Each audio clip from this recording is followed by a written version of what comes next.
မင်္ဂလာပါ K Zee Facebook နဲ့ YouTube Channel ကနေပြန်လည်ကြိုဆိုလိုက်ပါတယ်ကျွန်တော်ဒီနေ့တင်ဆက်ပေးမှာကတော့လူတွေရဲ့အသက်မွေးဝမ်းကြောင်းအလုပ်အကင်နဲ့သက်ဆိုင်တဲ့ English ဝေါ်ဟာရများအကြောင်း Part 5 လေးပဲဖြစ်ပါတယ်အရှိကအပိုင်းလေးတွေကိုတော့ဒီဗီဒီယိုလေးရဲ့ description လေးထဲမှာထည့်ပေးထားပါတယ် Okay စားလိုက်ရအောင်ပထမအဆုံးတစ်လုံးကတော့စစ်သားကို English လို့ SOLDIER soldier စစ်သား SOLDIER soldier စစ်သားရန်သူကိုတော့ ENEMY enemy ရန်သူ ENEMY enemy ရန်သူမိလောင်ရင်မိတတ်တဲ့သူမြန်မာလိုကတော့မိတတ်သမား English လို့ FIREMAN fireman မိတတ်သမား FIREMAN fireman မိတတ်သမားနောက်တစ်လုံးကတော့သင်္ဘောသားကို English လို့ SEAMAN seaman သင်္ဘောသား SEAMAN seaman သင်္ဘောသားငါးဖမ်းတဲ့သူမြန်မာလိုကတော့တန်ငါတယ်လို့ခေါ်တယ် English လို့ FISHERMAN fisherman ငါးဖမ်းသမား FISHERMAN fisherman ငါးဖမ်းသမားစာပို့ပေးတဲ့သူကို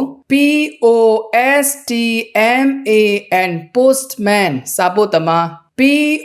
POSTMAN postman စာပို့သမားလဲဆိုင်တဲ့သူကိုတော့FARMER farmer လဲသမား FARMER farmer လဲသမားနောက်တစ်လုံးကတော့ဥယျာဉ်မှုကိုတော့ GARDENER gardener ဥယျာဉ်မှု